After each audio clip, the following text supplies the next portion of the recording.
Hey guys, so let's get on with the previews for match day 3. There's not much time between games of match day 2 and match day 3 and the future match days as well. So let's get on with it real quick. The first two games, the opponents of France and Argentina are in for a mauling.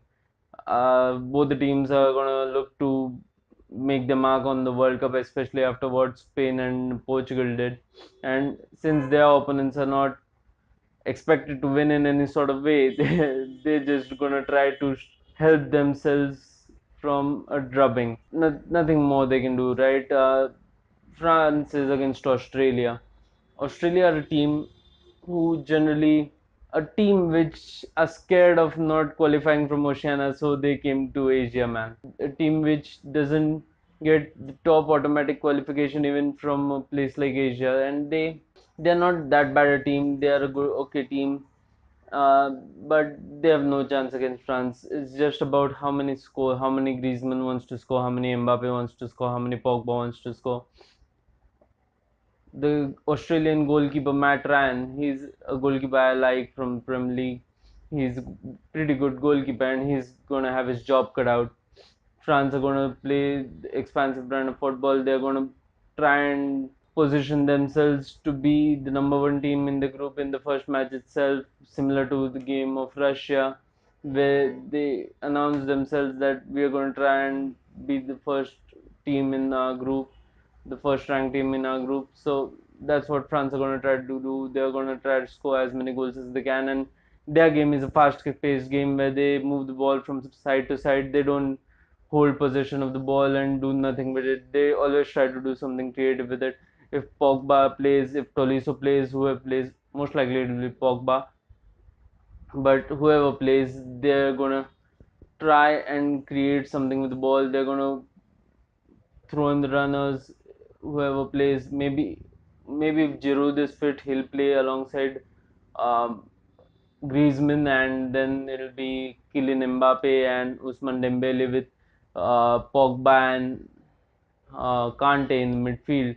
That will be the more likely starting attackers if Giroud is fit. If Giroud isn't fit, Griezmann will start from the center of the park himself. Whichever team France start, it's only a matter of who all want to score, right? Because they're going to have the chances. They're going to dominate possession. They're going to dominate the game, and Australia have to be a 10-man defense. That's the only chance they have of keeping France out from scoring, and they're going to have to go tooth and nail, similar to what Iran did. They're going to have to put in big challenges, and they're going to have their work cut out for that game. Similar is the game was Argentina versus Iceland. Iceland have been a team on the rise.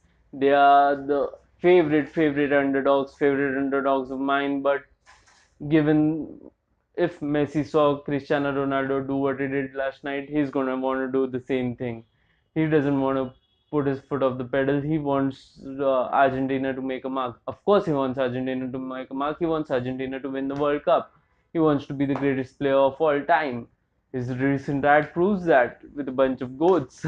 So all the Argentine players, it's probably the big ones, it's probably their last World Cup, and so everyone wants to win the World Cup, not just win the game against Iceland. The win against Iceland, they wanted to be convincing. They want to make a mark for themselves, and that's what they're going to try to do. And Iceland, for all their hard skin and their never give up attitude, it's going to be nearly impossible for them to have any kind of result other than a loss against Argentina. Argentina are going to be the team who's going to run past Iceland anyhow. Good thing Iceland can do is maybe score a goal for themselves and again make a mark on the World Cup, similar to what they did in the Euros. I'm going to be looking out for the Viking chant in that game, so that's going to be something to enjoy as well. Then comes the game of Peru versus Denmark. Whoever wins that game is gonna be the second team to get out of the group with France. Most likely be the second team to get out of the group with France, and more likely it will be Peru. Paulo Guerrero has his ban has been lifted. He has the permission to play.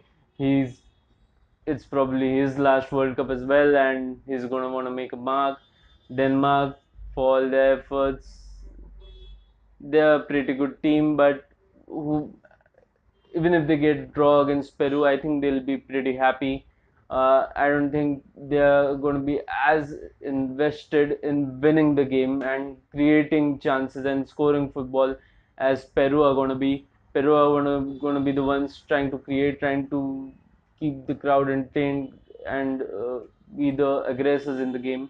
Denmark are going to be the ones who look for a few chances in the game and try to convert those. They're going to want to be clinical in their effort in the game. And that game, I think, will be a draw, a drab draw, a 1-1 draw kind of thing. But who knows what might happen? I'm not much expectations from that game. But from the game later on in the night, Croatia versus Nigeria, that game I have expectations from. Rakitic, Modric, Mandzukic, Perisic, they have not announced themselves in the last couple of years on the international stage. They are going to want to do that. And Nigeria, they are currently the best African team. I don't know much about their play or the players and anything, but I think that we'll get to see that tonight as well. And I hope that turns out to be an entertaining game. Both teams look to play attacking football. Croatia more possession driven and they like to hold possession of the ball. Nigeria, I've heard, are more attacking in their plays and like to create chances as soon as they get them with fast play. So that game, I hope, doesn't turn out to be a draw because whoever wins that game has a much better chance of qualifying second from the group of Argentina. And I think both teams are gonna want to win that game. So they can definitely win their game against Iceland and be second in the group at least, whatever the result happens against Argentina. So the groups C and D, all teams play today. It's going to be exciting to watch which teams make a mark like Portugal and Spain did last night on the World Cup. The World Cup is truly alive. It's going to be exciting. It's Super Saturday.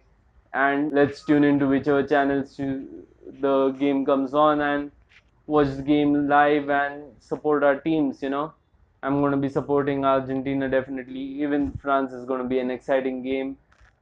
So is Croatia. There are no less exciting games in the World Cup. 32 of the best teams are there. And yeah, let's go watch the World Cup. Also, do subscribe, like, share, comment on my channel. Please do stick around for more videos on the World Cup. See you around.